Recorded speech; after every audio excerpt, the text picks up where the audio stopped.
Bismillahirrahmanirrahim. Assalamualaikum warahmatullahi wabarakatuh. Alhamdulillah, assalatu wassalamu ala rasulillah sallallahu alaihi wasallam wa ala alihi wa sahbihi wa man tabi'ahum bi ihsanin ila yaumidin, amma ba'd. Pada kesempatan video kali ini saya akan mencoba membahas terkait dengan MKCH, ya. Matan, keyakinan, cita-cita hidup Muhammadiyah. Nah, di sini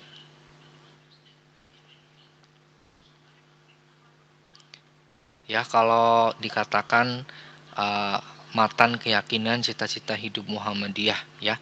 Seperti halnya kita yang punya cita-cita, Muhammadiyah juga punya cita-cita yang luar biasa. Kalau dari bahasa ini sendiri ya, matan itu sebetulnya kalau misalkan secara sederhana itu bisa dikatakan dengan teks, ya. Teks tentang apa? Tentang keyakinan dan cita-cita hidup Muhammadiyah, ya, atau istilahnya MKCHM. Nah, ini yang akan kita bahas ini merupakan bentuk dokumen, ya, dokumen secara ideologis, ya, dalam Muhammadiyah, yang isinya di dalamnya itu memuat beberapa hal, ya. Ada pokok-pokok persoalan yang kita katakan bersifat ideologis juga, ya. Selain itu juga bersifat keagamaan tentunya, dan keumatan yang kemudian menjadi ranah gerak utama Muhammadiyah. Nah, ini MKCH, ya, merupakan ini rumusan ideologi Muhammadiyah yang tadi saya sudah sampaikan, yang menggambarkan tentang satu juga hakikat Muhammadiyah dari faham agama dan misi Muhammadiyah dalam kehidupan, juga berbangsa dan bernegara. Nanti kita akan bahas dalam slide-slide berikutnya.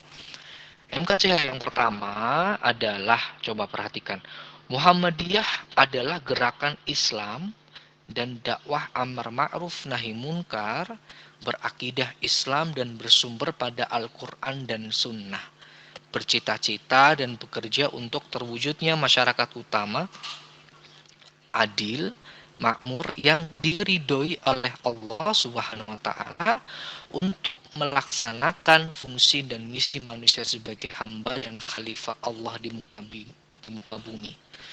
Perhatikan bahwa yang pertama, ya, ini sungguh sangat luar biasa. Kalau kita ingin lebih mengenal sesuatu, ya, mengenal seseorang, kita akan cari tahu visi misinya apa, kemudian hakikat orang ini tuh bagaimana sebetulnya karakternya, ya, termasuk dalam Muhammadiyah. Nih, kita kenalan dengan cita-cita hidup Muhammadiyah, ya. Jadi Muhammadiyah ada itu untuk apa? Ya, tertuang juga salah satu tadi di sini di MKCHM. Yang pertama tadi Muhammadiyah, coba ya saya satu persatu jelaskan setiap kalimatnya. Muhammadiyah adalah gerakan Islam, tadi sudah saya sebutkan, dan dakwah amar ma'ruf nahi munkar. Jadi adanya Muhammadiyah ini merupakan gerakan, yang namanya gerak itu akan terus bergerak untuk berasaskan Islam, ya. Untuk apa? Untuk menyeru kepada hal-hal yang baik dan melarang kepada hal-hal yang mungkar. Nah, akidah Islam menurut Muhammadiyah ini bersumber, ya, pada Al-Quran dan As-Sunnah. Nah, gitu. Kemudian Muhammadiyah itu juga memiliki cita-cita untuk apa? Ya, terwujudnya masyarakat Islam yang sebenar-benarnya. Kalau dalam hal ini, dalam poin yang pertama adalah yang sebenar-benarnya apa? Masyarakat yang utama, ya, yang adil, makmur, dan diridhoi oleh Allah Subhanahu wa Ta'ala. Ini cita-cita yang begitu sangat mulia, ya. Nah, untuk apa? Agar masyarakat bisa terwujud bisa utama, adil, makmur itu tujuannya untuk apa? Nah, ini untuk melaksanakan fungsi dan misinya manusia di muka bumi ini, ya, yang ditugaskan oleh Allah dua hal yang sudah kita bahas juga sebelum-sebelumnya, ya, sebagai hamba Allah, Abdullah, dan khalifah Allah di muka bumi. Nah, ini yang pertama. Yang kedua, Muhammadiyah, ya, berkeyakinan bahwa Islam adalah agama Allah yang diwahyukan kepada Rasulnya Sallallahu Alaihi Wasallam, kepada para Rasul-Rasulnya sejak Nabi Adam, ya, Nabi Nuh, Ibrahim, Musa, Isa, dan seterusnya sampai kepada Nabi penutup Muhammad Sallallahu Alaihi Wasallam, bahwa sebagai apa? Sebagai hidayah dan rahmat Allah kepada umat manusia sepanjang masa dan menjamin kesejahteraan hidup secara material dan spiritual, duniawi dan ukhrawi. Jadi Muhammadiyah berkeyakinan bahwa memang sejak zaman Nabi Adam alaihissalam sampai zaman Nabi terakhir Nabi Muhammad SAW, dan tidak ada Nabi setelah Nabi Muhammad SAW, itu semuanya membawa agama Islam, ya. Tidak ada para nabi itu menyuruh kepada para umatnya, ya, untuk apa? Untuk menyembah kepada dirinya. Tidak ada. Sembahlah aku. Nah, tidak ada begitu. Tapi mengajak kepada dakwah tauhid. Untuk apa dakwah tauhid? Untuk mengesahkan Allah. Nah, Nabi Adam sampai seterusnya, dilanjutkan Nabi Nuh, Ibrahim dan seterusnya sampai Nabi Muhammad SAW, ini membawa misi yang sama, sehingga estafet kenabiannya itu tidak terputus dan disempurnakan kemudian pada Nabi penutup, ya, Nabi Muhammad Sallallahu Alaihi Wasallam. Yang ketiga, bahwa Muhammadiyah dalam mengamalkan Islam ini berdasarkan dua hal yang sudah saya sebutkan, ya, Al-Quran dan Sunnah Rasul Sallallahu Alaihi Wasallam. Al-Quran ini merupakan kitab Allah yang diwahyukan kepada Nabi Muhammad Sallallahu Alaihi Wasallam. Sedangkan Sunnah Rasul ini berisi penjelasan dan pelaksanaan ajaran-ajaran Al-Quran yang diberikan oleh Nabi Muhammad Sallallahu Alaihi Wasallam dengan menggunakan akal fikiran sesuai dengan jiwa ajaran Islam, sehingga akal fikiran yang kita fahami itu di apa namanya, dikawal dengan jiwa atau ruh ajaran Islam. Nah, kemudian yang keempat, nah ini keempat agak banyak, ya. Nah, keempat, Muhammadiyah dalam MKCHM, ya, Muhammadiyah bekerja untuk terlaksananya ajaran-ajaran Islam yang meliputi bidang-bidang, ya, ada bidangnya ada 4. Yang pertama akidah.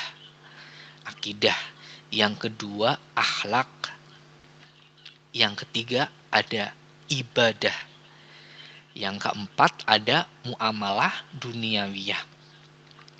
Akidah penjelasannya bahwa Muhammadiyah bekerja untuk tegaknya akidah Islam yang murni, bersih dari gejala-gejala kemusyrikan, bid'ah, khurafat, tanpa mengabaikan prinsip toleransi menurut ajaran Islam.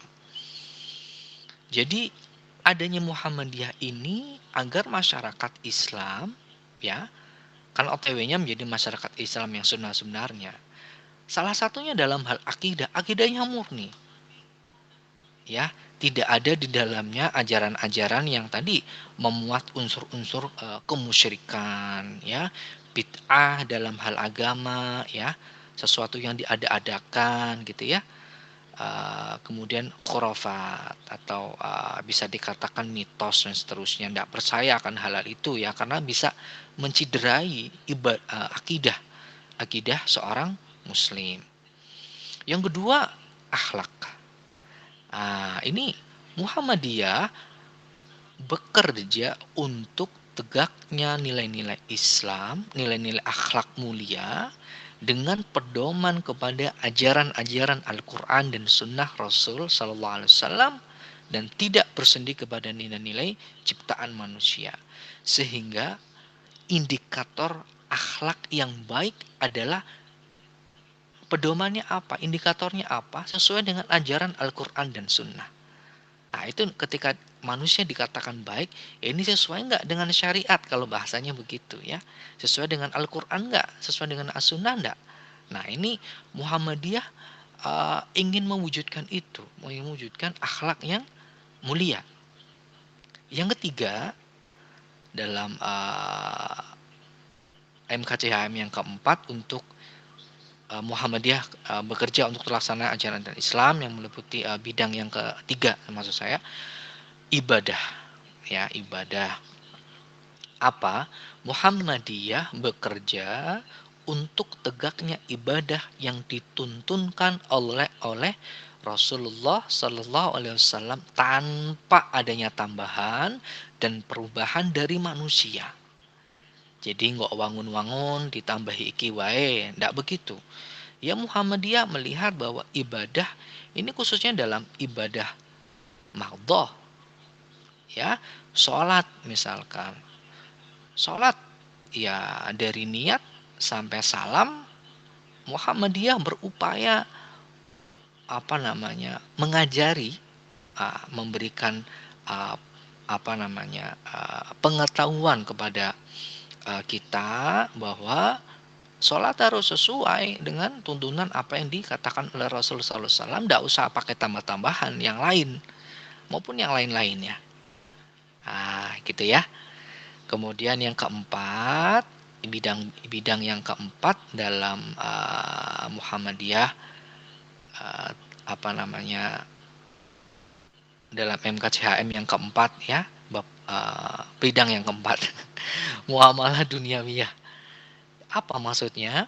Nah, ini Muhammadiyah bekerja untuk terlaksananya muamalah duniawiyah. Apa muamalah duniawiyah? Ini uh, pengolahan dunia dan pembinaan dalam masyarakat. Dengan apa? Berdasarkan ajaran agama serta menjadi semua kegiatan dalam bidang ini sebagai ibadah kepada Allah. Jadi Muhammadiyah ini bekerja betul-betul komprehensif ya dalam hal akidah maupun dalam hal akhlak ibadah maupun muamalah duniawiyah ya, interaksi kita di dunia. Selanjutnya yang kelima atau yang terakhir untuk MKCHM. Nah, Muhammadiyah bekerja segenap lapisan bangsa. Muhammadiyah mengajak segenap lapisan bangsa Indonesia yang telah mendapatkan karunia Allah berupa tanah air yang mempunyai sumber-sumber kekayaan. Kemerdekaan bangsa dan negara Republik Indonesia yang berdasar pada Pancasila dan Undang-Undang Dasar 45 untuk berusaha bersama-sama menjadikan suatu negara yang adil dan makmur dan diridhoi oleh Allah Subhanahu wa taala sehingga Indonesia menjadi negeri yang baldatun thayyibatun wa rabbun ghafur, negeri yang baik dan diberkahi oleh Allah. Nah, pada poin yang kelima ini Muhammadiyah secara teks bahwa mendukung NKRI ya tanpa perlu berkoar-koar. Tapi juga dibuktikan dengan kegiatan, tidak hanya tertulis dalam MKCHM yang poin yang terakhir atau poin yang kelima. Nah, ini sudah tidak bisa dibantahkan dan ini fakta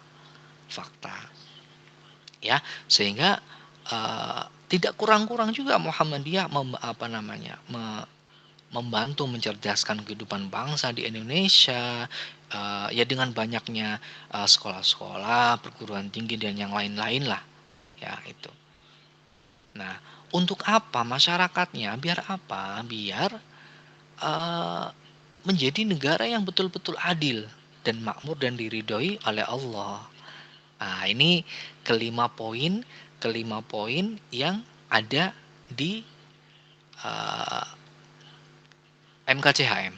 Nah, kalau kita bisa rumuskan MKCHM ini setidaknya ya tadi ada 5 poin dan mencangkup ada tiga bagian atau tiga persoalan. Yang pertama tadi kelompok yang mengandung pokok-pokok persoalan bersifat ideologis. Ya, yang bersifat ideologis itu ada di poin yang pertama. Ya, kita lihat pada poin yang pertama ini dan poin yang kedua. Nah, ini yang bersifat ideologis ya. Kelompok yang kedua atau bahasan poin yang kedua selain ideologis ada juga mengandung persoalan terkait dengan paham agama. Paham agama Islam menurut Muhammadiyah.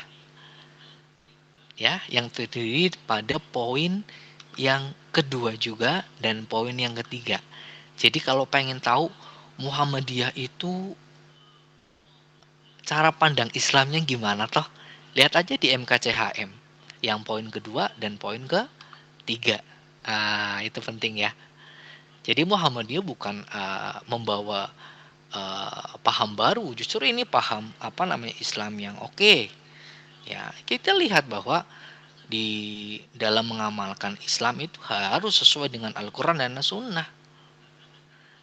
Gitu ya.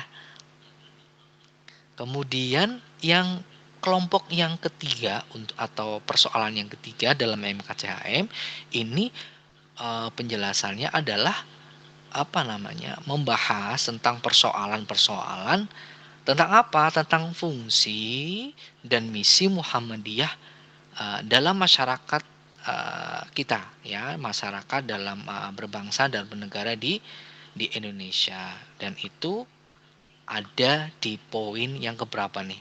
Yang kelima. Gitu ya. Poin yang kelima. Gitu. Oke, itu terkait dengan MKCHM. Nah, ini seperti yang kemarin-kemarin saya sampaikan bahwa banyak tokoh-tokoh bangsa, ya banyak tokoh-tokoh pahlawan nasional. Ini orang Muhammadiyah termasuk Bapak Proklamator kita, ya, Insinyur Soekarno.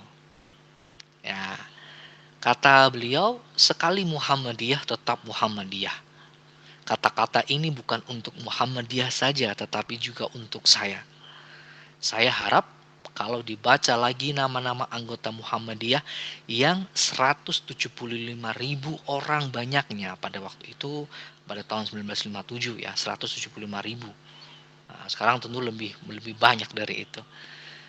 Ya, nama saya masih tercantum di dalamnya, kata Bung Karno. Saya harap nama saya tidak dicoret dari daftar keanggotaan Muhammadiyah. Nah, selain Bung Karno juga banyak. Ya, ini kalimat yang disampaikan, kata yang disampaikan oleh Ayahanda Abdul Mukti, Sekretaris Umum PP Muhammadiyah, bahwa beliau mengatakan alhamdulillah Insinyur Soekarno, Ki Bagus Hadi Kusumo, Mr. Kasman Singodimedjo, dan Profesor Kahar Muzakir, 4 tokoh dan kader Muhammadiyah yang berjasa dalam perumusan dasar negara Pancasila telah resmi mendapatkan gelar pahlawan nasional pada waktu itu ya. Peran dan kiprah mereka adalah salah satu sumbangan dan jasa Muhammadiyah untuk bangsa dan negara. Jangan sekali-kali melupakan sejarah. Jadi 4 tokoh yang dianugerahi pahlawan nasional ini orang Muhammadiyah. Orang Muhammadiyah, kader Muhammadiyah. Jadi darah Muhammadiyah ini sudah tidak bisa ditawar-tawar lagi darah Indonesia. Merahnya merah Indonesia, bukan merah yang lain. Ya. Jadi itu ini penjabaran ya. Ini Dua hal ini penjabaran dari poin yang MKCHM yang kelima. Jadi silakan bisa difahami, bisa dimengerti terkait dengan matan keyakinan cita-cita hidup Muhammadiyah yang ada 5 poin, 5 poin yang kemudian dibagi terhadap 3 poin persoalan ya, yang tadi saya sudah jelaskan. Kelompok yang pertama terkait dengan pokok-pokok persoalan yang kemudian lebih bersifat ke ideologis, dan itu ada di poin pertama dan poin kedua. Kemudian kelompok yang kedua mengandung persoalan yang kemudian terkait dengan paham agama Islam. Paham agama Islam menurut Muhammadiyah. Jadi kalau pengen tahu ajaran agama Islam, paham agama Islam untuk Muhammadiyah itu apa, itu dilihat aja di MKCHM poin yang kedua dan ketiga. Dan yang terakhir adalah mengandung persoalan yang bersifat fungsi dan misi Muhammadiyah dalam negara Kesatuan Republik Indonesia, itu ada di poin yang kelima. Kira-kira itu yang bisa saya sampaikan. Silahkan bisa berkomentar terhadap materi yang sudah saya sampaikan. Berikan ulasan-ulasan maupun pertanyaan dan diskusi di kolom komentar. Terima kasih. Kita cukupkan ya. Alhamdulillahirrabbilalamin. Wassalamualaikum warahmatullahi wabarakatuh.